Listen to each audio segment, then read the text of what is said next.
भगवत का तू नशाए चढ़ाएगा, भगवत का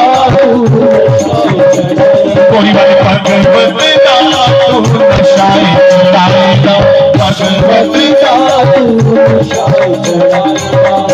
हर एक दिल विच मंदिर बनाएगा, हर एक दिल विच,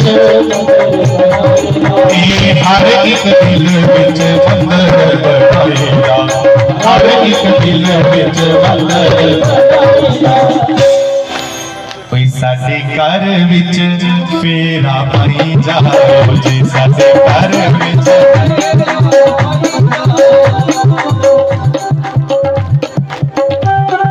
एक जिन्होंने यज्ञोपवीत पहना है,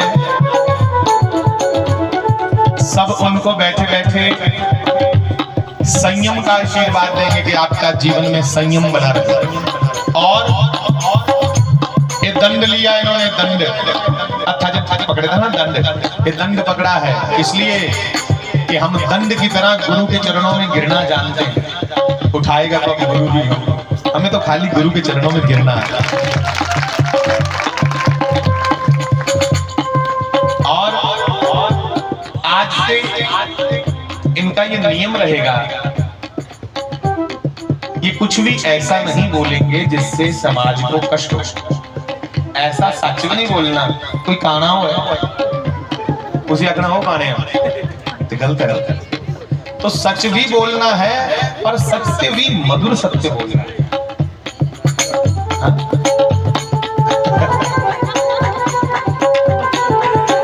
और एक नियम और है, नित्य स्वाध्याय। स्वाध्याय, स्वाध्याय किसे कहते हैं? हम अपने किसी एक धार्मिक ग्रंथ को भले ही 5 पेज पढ़ेंगे, जहां भले ही 15 मिनट पढ़ेंगे, वो नित्य पढ़ना है। क्योंकि आज से आपका उपनयन संस्कार हुआ है। आज से आप गीता जी को ले लीजिए, श्रीमद् भागवत जी को ले लीजिए, रामचरितमानस को ले लीजिए, एक नित्य ग्रंथ का पाठ करना। और हमारे आचार्य पंडित जी ने इनका यज्ञोपवीत संस्कार करवाया विधिवत तरीके से। तो आचार्य के शिव से ही कुछ आचरण बताए जाए। आचार्य वही है जो आचरण हमें सिखाए और स्वयं भी आचरण में जीता हो, उसी को आचार्य कहा जाता है। तो हम आचार्य जी से प्रार्थना करेंगे, जितने भी यज्ञोपवीत संस्कार आपने करवाए हैं, कृपया आप उनको मार्गदर्शन करें। और दिनचर्या आप सब भी वो अपने घर में कर सकते हैं।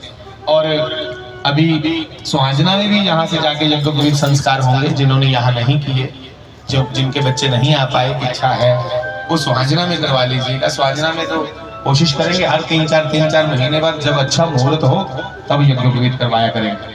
क्योंकि ये एक तरीका है किसका? अपने सूत्र में बंधने का। हम आज से सूत्र में बंध गए हैं कि हम इस सनातन को छोड़ के नहीं कहीं और जा सकते। हमने आज से प्रतिज्ञा ले ली, इस सनातन में जहां हमारा जन्म हुआ है उसके प्रचार प्रसार में ही अपना जीवन लगाएंगे। जो भी जीवन में काम करेंगे, आर्मी में जाओ, जहां तुम कोई और सिविल सर्विसेज में जाओ, पर उद्देश्य यही रहेगा कि मैं अपना जीवन ईमानदारी से, अपना जीवन सत्यता से, सच्चाई से, अपना जीवन अपने बुजुर्गों की, अपने समाज की सेवा से, अपना जीवन ईश्वर के पवित्र ग्रंथों के स्वाध्याय से व्यतीत करूंगा। आचार्य जी, आप 2 शब्द कह दीजिए इनसे। श्री राम जय राम, जय जय श्री राम जय राम। आज बच्चे का यज्ञोपवीत होया।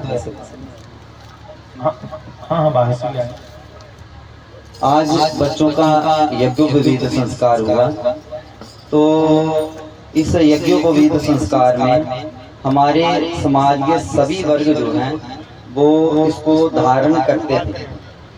कुछ समाज की कुरीतियां रही कि हमारे सनातन धर्म को तोड़ने के लिए, इसको खंड विखंड करने के लिए इसमें बहुत कुछ छोड़ जोड़ा गया कि यज्ञोपवीत ये नहीं पहनता, वो नहीं पहनता, ऐसा नहीं पहनता, वैसा नहीं।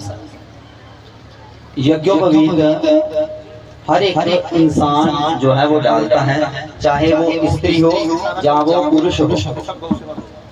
सभी यज्ञोपवीत पहनते हैं। क्यों? क्योंकि कहते हैं यज्ञोपवीतम परमम पवित्रम।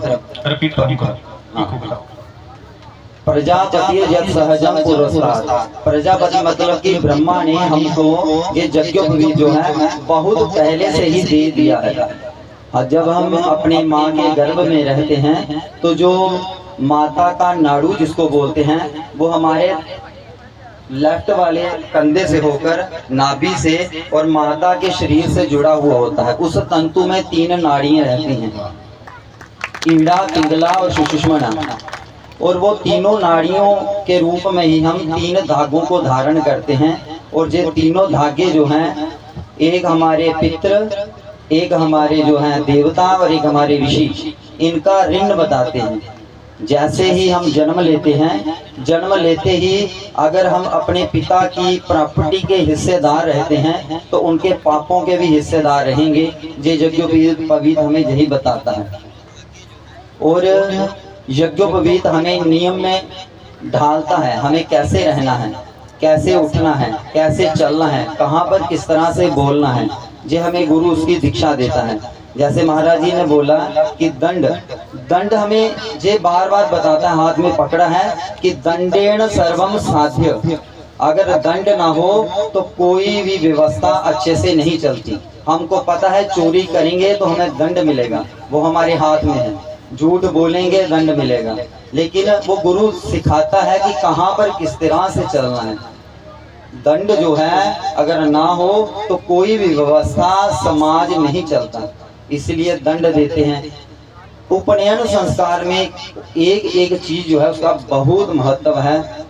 हम बोलें तो क्या पता कितने दिन निकल जाएं, फिर भी महाराज जी ने जो छोटी छोटी चीजें बताई हैं ये आप सभी ने धारण करनी है। मैं सिर्फ 5 मिनट में इतना बताऊंगा कि तैत्तिरीय उपनिषद में लिखा है 5 तरह के हमारे शरीर हैं। पंचकोश बोलते हैं उसको। पहला कोश है अन्नमय, दूसरे कोश का नाम है प्राणमय, तीसरे का नाम है मनोमय, चौथे का है विज्ञान और पंचम का है आनंदमय। ये जो 5 कोश हैं इनको समझ लो तो आप जीवन को समझ जाओगे। सबसे पहला कोश है अन्नमय। ये जो शरीर है हमारा, ये अन्न से चलता है। किस तरह से अन्न खाना है, कैसा अन्न खाना है, क्या हमें खाना चाहिए और कब खाना चाहिए, ये अन्नमय कोश है। अपने इस कोश को ध्यान से संभाल कर चलाना है, इस शरीर को, अन्नमय शरीर को। दूसरा कोश है प्राणमय। प्राणमय का मतलब कि हमें योगा करना है, प्राणायाम करना है, किस तरह से सांस कहाँ पर लेना है। ऐसे कुछ नीचे मारने या थके करने हैं ना, वो प्राणमय कोश के अंतर्गत आता है। फिर उसके बाद में है मनोमय कोश। हमें सुबह शाम 1 माला जप करनी चाहिए, मन को उस प्रभु के चरणों में लगाना चाहिए। फिर 4 नंबर का जो शरीर है उसको बोलते हैं विज्ञानमय कोश। वो कोश हमें सिखाता है, विज्ञान मतलब कि किसी भी चीज को खरी कसौटी पर तोल कर फिर ही उसको धारण करो। विज्ञान वही है कि अगर हम इस चीज में इस चीज को डालेंगे तो क्या बनेगा, ये बनेगा। वही विज्ञान में कोश है कि हमें ये चीज जलती हुई को हाथ लगाना है कि नहीं लगाना, हमें किससे कितनी बात करनी है कि नहीं करनी, कितनी मात्रा में करनी है, ये छोटा है ये बड़ा है, वो विज्ञान सिखाता है। तो उस विज्ञान का आपने ध्यान रखना है कि आपको कहाँ पर कितना कैसे बोलना है। फिर इसके अंत में जो लास्ट का कोश है वो है विज्ञानमय कोश। विज्ञान का मतलब आनंदमय कोश। आनंद जो है वो सत्य चित्त आनंद परमात्मा में ही है। तो आप चलते फिरते परमात्मा का ध्यान करें, चिंतन करें, गुरु मंत्र का स्मरण करें, उसी में ही आनंद है। उसके अलावा इस जीवन में दुख ही दुख है। तो ये तैत्तिरीय उपनिषद में पंचकोश हैं। इन्हीं को अगर मैं दूसरी भाषा में ले जाऊं या फिर दूसरे तरीके से बताऊं तो पहला शरीर हमारा शरीर, दूसरा शरीर जो हमारा 13 दिन तक रहता है, प्राण में शरीर जो 13 दिन तक रहता है। तीसरा जो शरीर है जिसको मनोमय बोलते हैं, जब हम मरते हैं तो मरते समय जिस भी चीज में ध्यान रहता है तो वो हमारा तीसरा कोश है। हम अपने आप को 13 दिन के बाद वहीं पर पाते हैं। चौथा जो कोश है विज्ञान में, जो लोग ब्रह्म को जानते हैं, जितना जानते हैं ब्रह्म को जितना जान सके, वो 1 साल के बाद अपने आप को उस कोश में जाकर पहचानते हैं।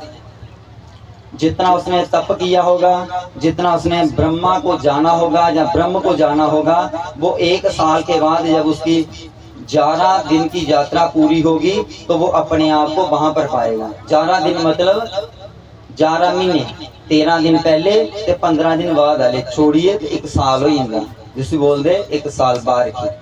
फिर वो एक वर्ष के बाद अपने आप को वहीं पर पाता है। फिर जो लास्ट में है आनंद में कोश, वो वही है जैसे शास्त्री जी महाराज जी ने अपने जीवन में ही उस आनंदमय कोश को धारण कर लिया, तो उसको आनंदमय कोश कहते हैं। तो ये 5 कोश इस तरह से हैं। वैसे ही पंचामृत में 5 कोश हैं, पंचगव्य में 5 कोश हैं। तो वो जितना उसको खोलते जाओगे उतना ही आप उसमें चलते जाओगे। आपने अपने जीवन में इन 5 कोशों को ही अगर आप समझ गए, धारण कर लिया, तो आप अपने जीवन में सफलता को ही पाओगे।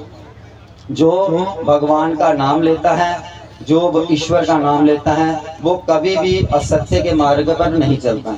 हमारे मंदिर में एक आदमी शाम को 1 घंटा बैठ के भगवान का ध्यान करता था, और उसकी अपनी एक वाइन शॉप थी। कोई वाइन शॉप पर शराबी आया और उसने वहाँ पर कुछ दंगा किया, कुछ तोड़ा फोड़ा होगा, तो उस वाइन शॉप वाले ने उस पर केस डाला। उस केस में पता नहीं कितने पैसे लिख दिए, और किसी ने उनको बताया कि अगर आप बचना चाहते हो तो वो मंदिर में बैठा होता है, तो वहाँ पर जाकर पूजा करता है, शाम को 1 घंटा बैठता है, तो वहाँ पर जाकर उससे बात करो। तो जब वो परिवार, हम मंदिर में थे, वो परिवार उस बंदे के पास आया, उसने आकर बोला कि सच बताओ इस बंदे ने कितना नुकसान किया है, जे भगवान सामने हैं, इनके सामने झूठ मत बोलना। तो उस बंदे ने बोला चले जाओ, कल आपकी कोर्ट में डेट है, जब इसको जो जज है कुछ नहीं करेगा, जो 2-3 हज़ार का नुकसान हुआ मैं भर दूंगा। तो वो है भगवान और गुरु और देवता की सन्निधि। जब हम अपने गुरु और देवता का मंत्र जप करते हैं, जब उनकी सन्निधि, जब उनके ध्यान में बैठते हैं, तो हमारे अंदर पवित्रता और मन जो है एकदम शुद्ध हो जाता है, जिससे हम जो कुमार्ग है उस पर नहीं चलते। तो बस उस आदमी के पास उस समय गया जब वो जप कर रहा था, तो वो झूठ नहीं बोल सका। वैसे ही जब हम मंदिर में जाते हैं तब कुछ और रहते हैं, जब हम घर में रहते हैं तो कुछ और रहते हैं। इसीलिए चलते फिरते भगवान का नाम लो, और अपने जीवन में जैसे छोटे बच्चे हैं तो इस शरीर का ध्यान रखो, अन्न से प्राण से योगा करो, मन से जप, अपनी मन की एकाग्रता को बढ़ाओ। आप पिक्चर देखते हो 2.5 घंटे की, और 2.5 घंटे की पिक्चर पूरी याद रहती है आपको। एक 2.5 घंटे में हुई एक बात का एक अक्षर याद है, किस बंदे ने किसको क्या बोला, और 2.5 मिनट का एक क्वेश्चन जो है वो आप 2.5 घंटे में याद नहीं कर पाते। उसमें वही है हमारा जो मन है ना, मन वहां पर नहीं रहता, शरीर रहता है, आंखें रहती हैं, लेकिन मन कहीं उड़ा है। फिर विज्ञान, उस चीज को समझो, और उसके बाद में जब आप इन 4 कोशों को अपने अंदर धारण करोगे तो आप आनंद ही आनंद को पाओगे। श्री राम, जय राम।